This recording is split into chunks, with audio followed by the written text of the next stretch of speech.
আজকে আমাদের ত্রিপুরা গৌড়ী বৈষ্ণব মহামণ্ডলীর যে 25 বছর পূর্তি উপলক্ষে আমরা রাজ্যব্যাপী আমরা সম্মেলনের আয়োজন করেছি।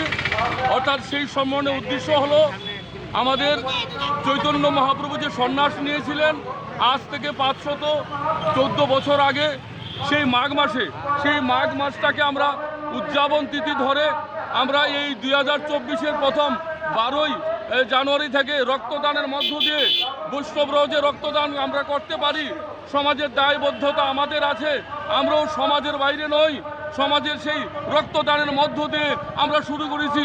এই সারা বছর 2024 আমাদের বিভিন্ন কর্মসূচি চলবে এবং আজকে আমাদের নীরব গীতি সেখানে লাগানো আছে। আমরা মুখে বলবো না, আমাদের ভাষা নেই, আমরা শুধু আজ চৈতন্য মহাপ্রভুর সেই প্রবর্তিত হরিনাম সংকীর্তনের মধ্য দিয়ে আমরা রাজপথে আসবো এবং যারা প্রশাসন আছেন, যারা আমাদের